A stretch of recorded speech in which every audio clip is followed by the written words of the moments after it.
Hey, Shalom, this is your brother Thon. First and foremost, I want to give all praises to the Most High, Yahweh, Bahashim Yahushai, Bahashim Rakahakwadash. I want to give double honors to the apostles and the elders of Great Millstone. I want to say Shalom to all the brothers, of course, the few sisters who are pursuing this truth in sincerity.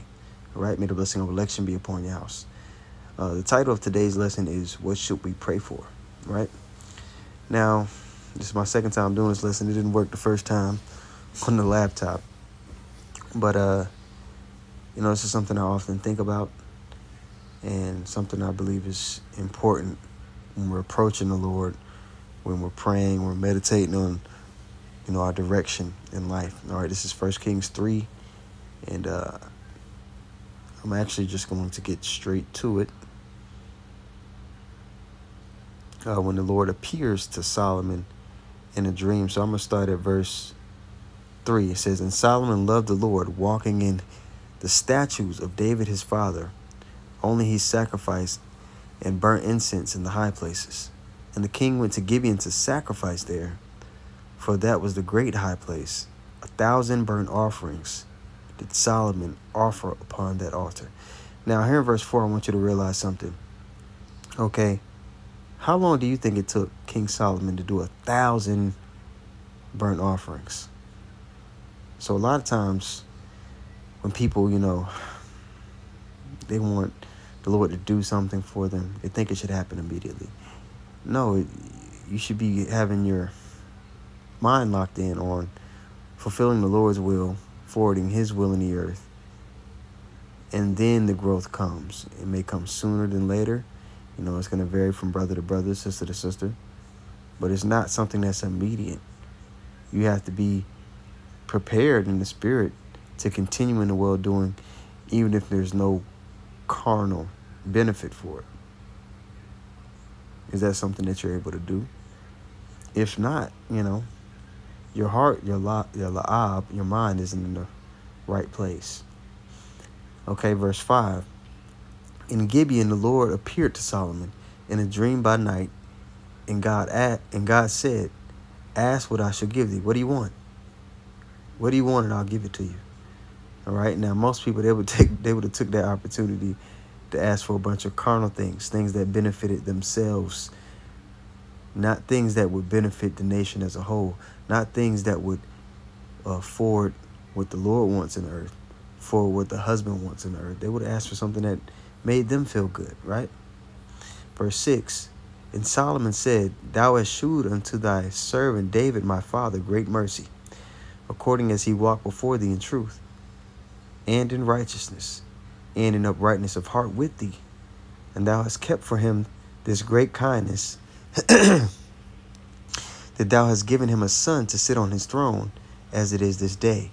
And now, O Lord, my God, thou hast made thy servant king instead of David my father, and I am but a little child. Well, he reached the age of manhood at this point in time, but he was young and inexperienced on the matters of dealing with government, politics, and he wanted the understanding to do his job in an upright fashion. And I am but a little child. I know not how to go about. Salaki. I know not how to go out or come in. Verse 8. And thy servant is in the midst of thy people, which thou hast chosen, a great people that cannot be numbered nor counted for multitude. This is verse 9, the point I wanted for you all. Give therefore thy servant an understanding heart to judge thy people. And that word heart goes back to the word la'ab, meaning your mind, your moral code, the wisdom and knowledge you have. Okay, that wisdom, all right, having knowledge and knowing how to apply it to various situations. Okay, that I may discern between good and bad. Let's read that again from the top. 1 Kings 3 and 9. Give therefore thy servant an understanding heart to judge thy people, that I may discern between good and bad. For who is able to judge this thy so great a people? Verse 10. And the speech pleased the Lord, that Solomon had asked this thing. And God said unto him, Because thou hast asked this thing, and hast not asked for thyself long life, neither hast asked riches for thyself, nor hast asked the life of thine enemies, but hast asked for thyself an understanding to judge to the Salakia, an understanding to discern judgment. Behold, I have done according to thy words. Lo, I have given thee a wise and understanding heart, so that there was none like thee before thee, neither after thee shall any arise like unto thee. So the Lord made Solomon the wisest man that ever walked the earth. Okay? The wisest man that ever walked the earth. So he asked for a wise and understanding heart.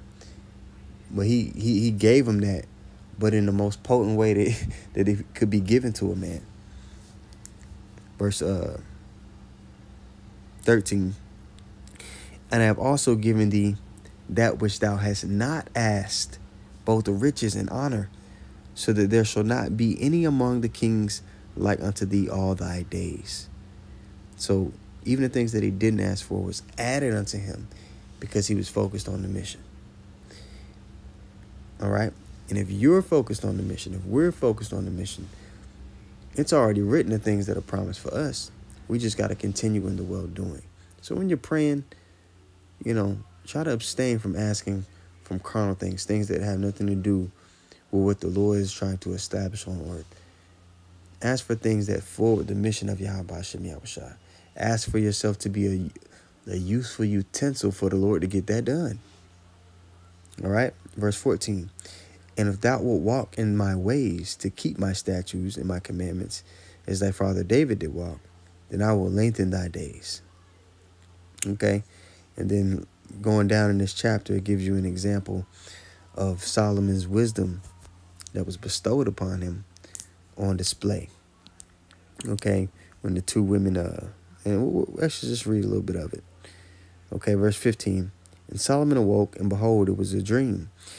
And he came to Jerusalem and stood before the ark of the covenant of the Lord, and offered up burnt offerings, and offered peace offerings, and made a feast to all his servants.